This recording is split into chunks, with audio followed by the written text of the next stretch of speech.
بسم اللہ الرحمن الرحیم، میں ہوں شاہد عباس اور آج کا ہمارا ٹاپک ہے اسم نکرہ کی اقسام۔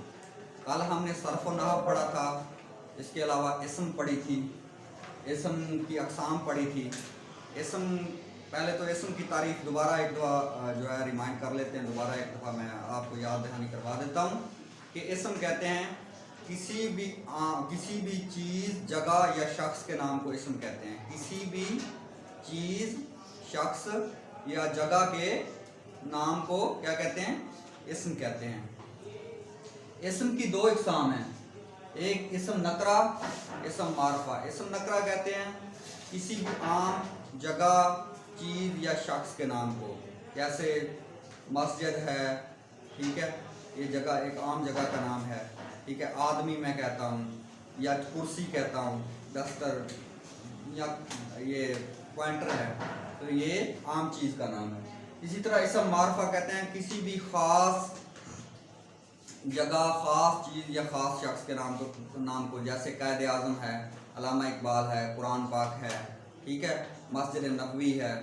تو آج ہم نے پڑھنا ہے اسم نکرہ کی اقسام کون کون سی ہیں۔ اسم نکرہ کی 7 اقسام ہیں، ٹھیک ہے، اور پہلی اقسام ہے، اس کی پہلی قسم ہے اسم اعلیٰ۔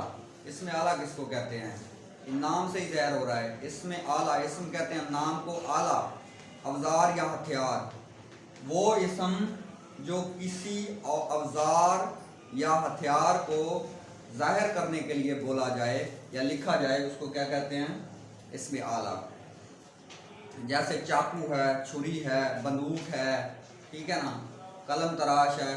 کوئی بھی اعلیٰ کا مطلب ہوتا ہے کوئی بھی ایسا آلہ یا مشینری جس سے کوئی کام بآسانی سر انجام دیا جا سکے، جس سے کوئی کام بآسانی سر انجام دیا جا سکے۔ جیسے ہم چاقو کے ساتھ سبزی کاٹ لیتے ہیں، یا آپ کا جو شارپنر ہوتا ہے جس کو قلم تراش کیا کہتے ہیں، قلم تراش کہتے ہیں، تو اس کے ساتھ ہم بآسانی سکے کو نکال لیتے ہیں۔ اسی طرح بندوق جو ہے یہ ہتھیار میں آ جاتا ہے، تلوار جو ہے جس کے ساتھ جنگ لڑی جاتی ہے یہ ہتھیار میں آ جاتا ہے۔ تو اوزار اور ہتھیار دونوں کو ظاہر کرنے کے لیے جو الفاظ بولے جاتے ہیں انہیں اسم اعلیٰ کہا جاتا ہے۔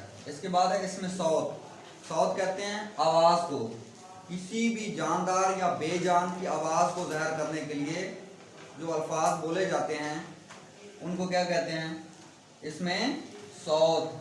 کسی بھی، صوت نہیں ہے، صوت ہے، کسی بھی جاندار یا بے جان چیز کی آواز کو ظاہر کرنے کے لیے جو الفاظ بولے جاتے ہیں ان کو کیا کہتے ہیں؟ ان کو اسم صوت کہتے ہیں۔ جیسے کوا کیا کرتا ہے؟ کائیں کائیں کرتا ہے۔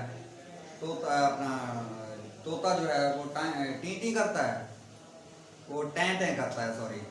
اسی طرح ہوا کی آواز ہے سائیں سائیں۔ تو کسی بھی جاندار یا بے جان چیز کی آواز کو، بارش کی آواز ہے جیسے چھم چھم، بارش جب ہوتی ہے تو پانی نیچے جو جمع ہو جاتا ہے، پانی کی سطح کے اوپر جو قطرے گرتے ہیں تو وہ آواز ایک شور پیدا ہوتا ہے، اسے کہتے ہیں، اس آواز کو چھم چھم کہتے ہیں۔ تو کسی بھی جاندار یا بے جان چیز کی آواز کو ظاہر کرنے کے لیے جو الفاظ بولے جاتے ہیں انہیں اسم صوت کہا جاتا ہے۔ اس میں صفت، کسی بھی جاندار یا بے جان چیز کی اچھائی یا برائی کو ظاہر کرنے کے لیے جو الفاظ بولے جاتے ہیں انہیں اس میں صفت کہا جاتا ہے۔ اچھائی یا برائی دونوں پہلو اس میں صفت میں 2 چیزیں آتی ہیں، صرف اچھائی نہیں آتی، برائی بھی۔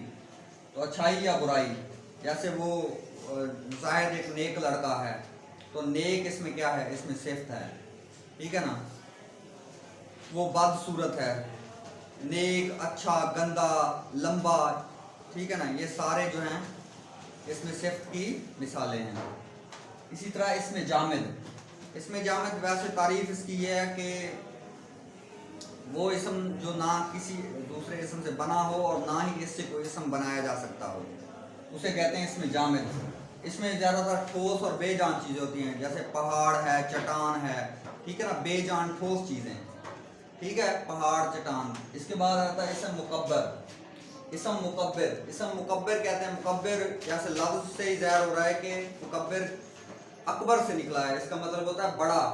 مکبر بڑا پن کو ظاہر، کسی بھی چیز کے بڑے پن کو ظاہر کرنے کے لیے جو الفاظ بولے جاتے ہیں انہیں اس میں مکبر کہتے ہیں، ٹھیک ہے، بڑا پن ظاہر کرنے کے لیے۔